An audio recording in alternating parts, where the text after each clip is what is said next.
Welcome back. I'm Wayne Harrison, Jude King, and this is Fun with Jude and Wayne. Today we're going to make a recipe of Rhubarb Crisp. It's one of our local popular recipes here in New Brunswick, but I understand it's popular in a lot of areas.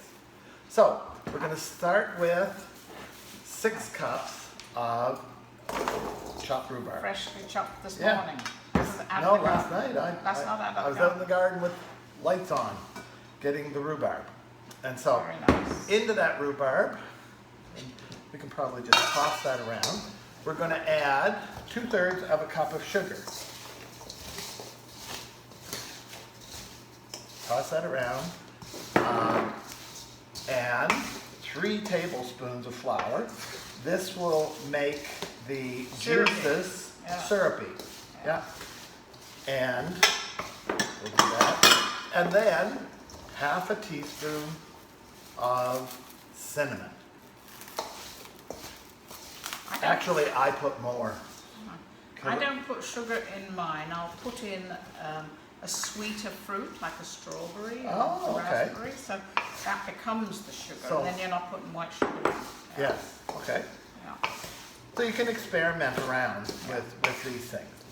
Okay, so that's that. I'm going to get a bowl. We're going to make the crisp part. And of course, a crisp, the nearest to a crisp that you'd find in England and in Europe is a crumble. But there is a difference in the recipe. In one of these programs we will make a crumble. I'll show you the difference. But, well, the difference is oatmeal or not oatmeal. That's the difference. But in Britain they've decided to put oatmeal in and still call it a crumble. Would you stop being the expert on England? I researched it on Google. I know. But another program, and I'll show you the difference in a crumble. This is what we call a fruit crisp. All right, so we're going to set that aside, and we're going to make the crisp part. And the sugar and the flour, mix it together. So we've got sugar, that's brown sugar. How much? It's 1 cup of brown sugar, 1 cup of oatmeal,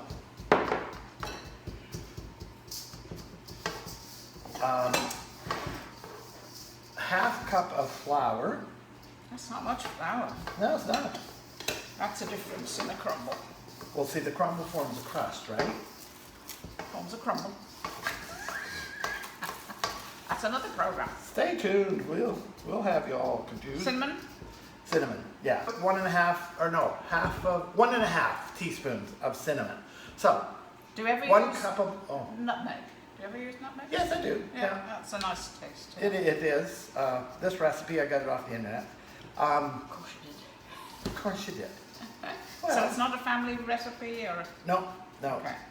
Mom never made crisps. Oh. Anyway, Mom was sick in bed a lot. Yeah, but yeah, okay. So we didn't. That's how you learned to cook.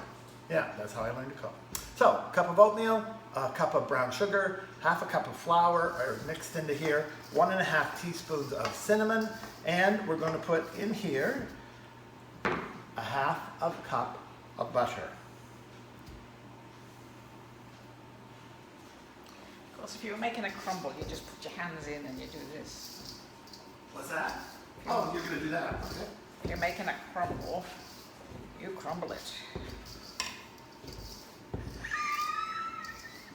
Am I interfering in your process? No, not at all. I think it's important to understand that there are different ways Cultural differences. to approach things. Yes. But I would use a pastry blender. And you will in a minute, because my hands are already tired. This is a high bowl and a high... It is a high bowl. Yeah. There, is that better? That helps a lot.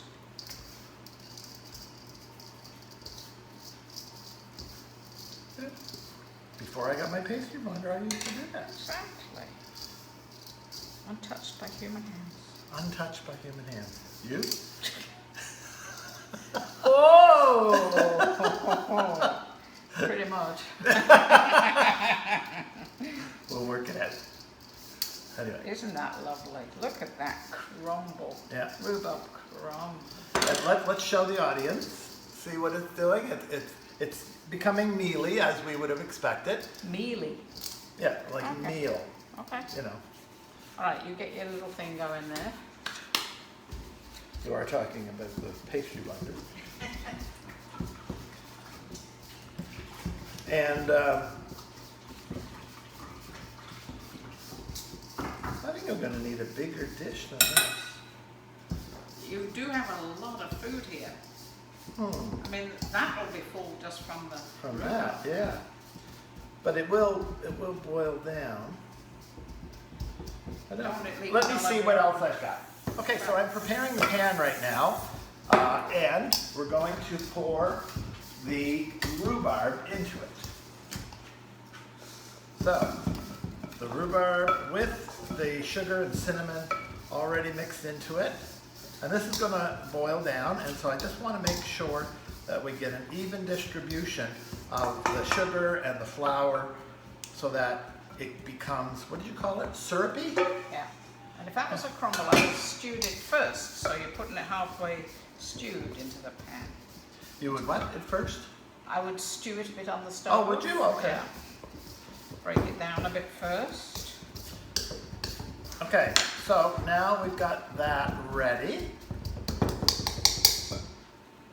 Okay. And so, you can see this, it's all nice and crumbly. Crumble-y. Crumble-y. It's all nice and crispy. And so we're going to put it in there and just move it aside. There we go. And what we're going to do is we're going to cook it at 375 For how long? well, I think it's probably 20 to 30 minutes, but I'll let you know when we come back after it's cooked. How's that? There we go. Looks Perfect. good, doesn't it? Looks lovely. So we've taken it out of the oven, and just wanted to show you that the top is golden brown and the syrupy juice is around the edge, and you can see it. It's bubbling up all over. Yes, it is. Lovely. Yeah, it is. So it took about 35 minutes, and the top's nice and golden, and this would be ready to serve to guests at a supper with some ice cream. Might be in the next 5 minutes. So that's Lovely. it for Rhubarb Crisp, and stay tuned for our next episode, and we'll say sign off. Jude King, Wayne Harrison, Fun with Jude and Wayne, till we meet again. Bye-bye.